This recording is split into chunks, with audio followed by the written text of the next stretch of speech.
दोस्तों आज के इस वीडियो में हम सुनने जा रहे हैं एक ऐसी कहानी जो कि हमारे भारतवर्ष में इसे बड़े ही धूमधाम से मनाया जाता है। इसका नाम है छठ पर्व।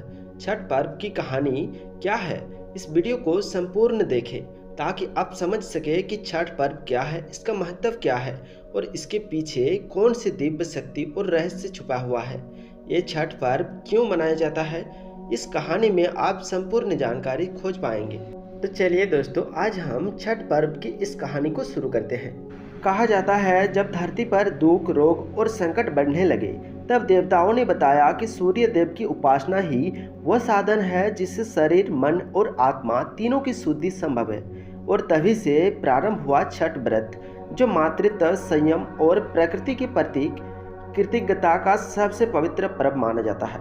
प्राचीन काल में त्रेता युग में जब भगवान श्री राम 14 वर्ष का वनवास समाप्त कर अयोध्या लौटे, तब माता सीता ने सूर्यदेव की उपासना करके इस व्रत की शुरुआत की थी।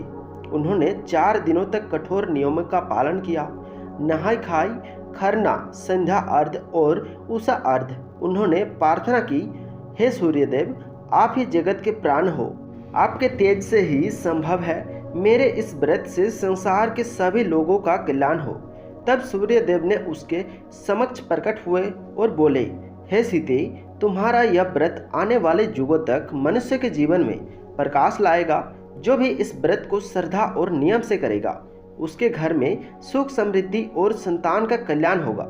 इसके अलावा एक और कथा है। इससे पहले वीडियो को अभी तक लाइक नहीं किया है तो वीडियो को एक लाइक और चैनल को सब्सक्राइब अवश्य करें। और हाँ, कमेंट सेक्शन में जय सूर्यदेव अवश्य लिखें। चलिए हम दूसरी कथा को सुनते हैं। यह कथा राजा प्रियव्रत से जुड़ी है। राजा प्रियव्रत जो मनुपुत्र थे, उनके कोई संतान नहीं थे।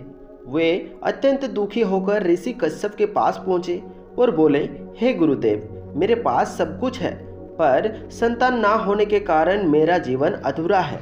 कृपा करके बताइए मुझे क्या करना चाहिए। ऋषि ने कहा, राजन, सूर्य देव की उपासना करो और माता षष्ठी का व्रत रखो, वही संतान की रक्षिका और कल्याणकारी देवी है। तब राजा और रानी ने 4 दिन तक पूरे नियमों के साथ व्रत किया।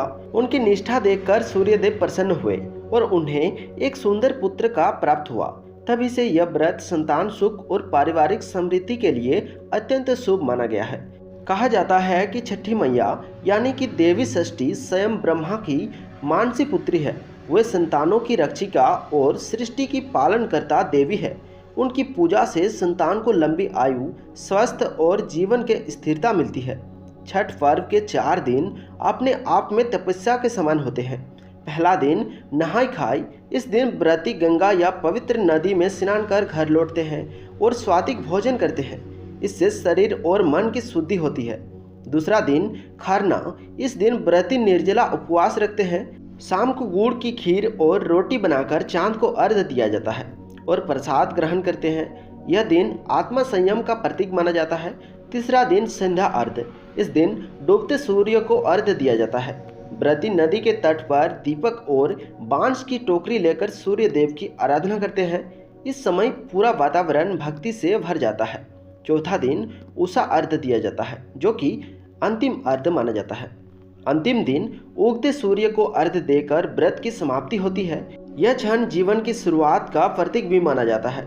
जब नदी के जल में दीपक झिलमिलाते हैं, ढोल नगाड़ों की थाप पर गीत गूंजते हैं, केलबा जे काठी जे भलाई ना, और व्रती महिलाएं जल में खड़ी होकर सूर्य को प्रणाम करती है, तो ऐसा लगता है जैसे प्रकृति और भक्ति एक हो गई हो।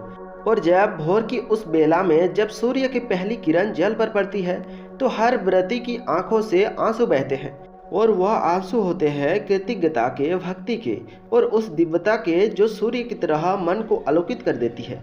छठी मैया की महिमा इतनी गहरी है कि कहा गया है, छठ माई के आंगन में जो दीपक जलता है वहां से अंधकार मिट जाता है। यह व्रत केवल पूजा नहीं बल्कि आत्मा की साधना है। यह कहानी हमें यह सिखाती है कि प्रकृति से प्रेम करो, अनुशासन में रहो और जीवन में सच्ची रोशनी खोजो, क्योंकि जहाँ सूर्य का प्रकाश है वही सत्य है, वही जीवन है। दोस्तों, आज की कहानी कैसी लगी कमेंट सेक्शन में अवश्य बताइए। और हाँ, वीडियो को एक लाइक और चैनल को सब्सक्राइब करना ना भूलें। दोस्तों, मिलते हैं किसी नेक्स्ट वीडियो में। तब तक के लिए जय छठी मैया। सूर्यदेव की जय हो। जय श्री राम।